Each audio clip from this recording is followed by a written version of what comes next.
this really hits every cool spot.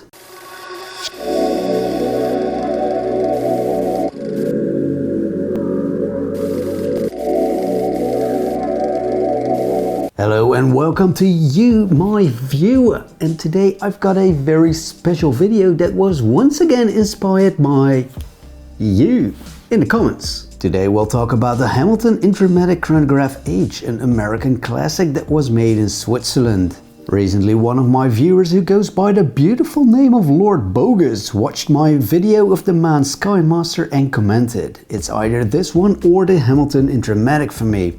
And that really is an interesting choice. So, first a brief update on the Man Skymaster. It has a 38mm steel case on ETA 2894 modular automatic chronograph movement and costs €1,200 with the sapphire glass. The Hamilton Intramatic has a 40mm steel case, the hand-wound calibre H51 chronograph movement and costs €1,895. It has a closed caseback and it's also available with a white dial with black subdials. The movement is based on the well-known Valjoux movement and produced by ETA, which is owned by the Swatch Group, just like Hamilton. And they really actually modified the movement for this own caliber. First of all, it has an improved power reserve of 60 hours. Partly because they left out the automatic winding date and the 12-hour counter subdial. The kinetic chain and mainspring have also been revised for more efficiency. And there's a nice history reference here. The watch this Intramatic is inspired on was also powered by a Valjoux movement before it was called ETA. Now Hamilton says it stands for American Spirit but Swiss Precision. But what exactly does that mean? The company was founded in Lancaster, Philadelphia in 1892 after the Keystone Standard Watch Company was bought from bankruptcy. It was named after James Hamilton, whose father apparently was a big deal in the city back then. The company was mainly known for train watches and the Dirty Dozen World War II watches, the first electric watch and this very cool Ventura owned by Elvis. In 1966 it bought the famed Buren watch company in Switzerland, and 3 years later all production moved there. Through a series of mergers and horrible times, the company eventually ended up in the Swatch Group, which revived the brand and got it back on its feet. Nowadays they stand for very reliable watches with good looks at a good price. Which brings us to this vintage-inspired chrono. The looks are very closely inspired by the Chronograph A and B from the 60s.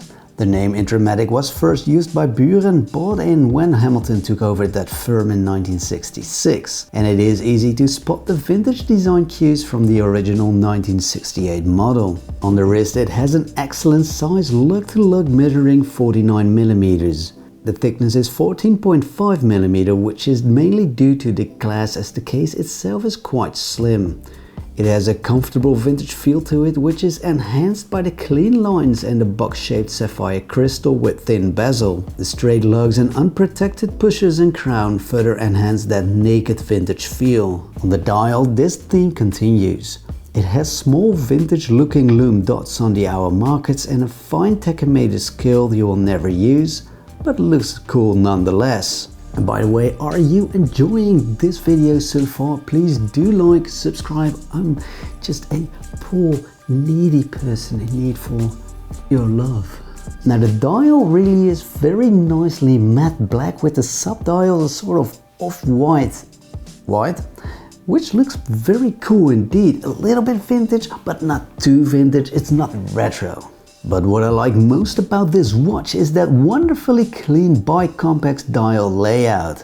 Leaving out that third counter really opens up the dial, enhancing the very clean look of the entire watch. And it has a feature I love even more, or maybe it doesn't have the feature and that's exactly what I love, because it has no date, which really opens up the dial nicely and enhances the vintage feel even further. But does it have any downsides? Well, of course, my friend. To my personal taste, the branding on the dial is just a bit too large and I feel it could do without the word mechanical that large on the dial. And talking about mechanics, I would have loved to see that nice Swiss movement ticking in the side of the watch. And some people will complain about the fact that this is actually a hand-wound version of the Valjoux, which is normally an automatic chronograph, as you know. But I actually like it. Hamilton really did some real good effort to make this as vintage as possible. And yes, there are dozens, there are millions of automatic chronographs nowadays. But this hand-wound, this is the real nice vintage feel you're gonna have with very modern techniques. So I am definitely a big fan of the fact that this is a hand-wound. And even if you don't listen to me and you think, well, I still want to have an automatic, okay, there is an automatic, no problem at all. I just like the vintage feel of the hand-wound. And that really brings us to a question more important than who rules the world. Is this watch cock or is it cool? This really hits every cool spot. As expected from a watch by the Swatch Group in this price category, the watch really offers great bang for the buck, to put it the American way. And with that very comfortable vintage feel to it, it actually is a very compelling and very complete package.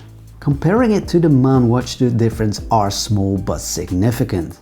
With the Man, I particularly like the modern design influences, the 38mm case, the glass case back and the nice price. And with the Hamilton Intramatic, I'm very much taken away by that very clean look of the dial and the true vintage coolness. Combine that with a 100-meter water-resistant steel case and I think this really is the perfect watch for everyday use, even to go boating in the summer. And that is no bogus, Mr. Lord Bogus. Period.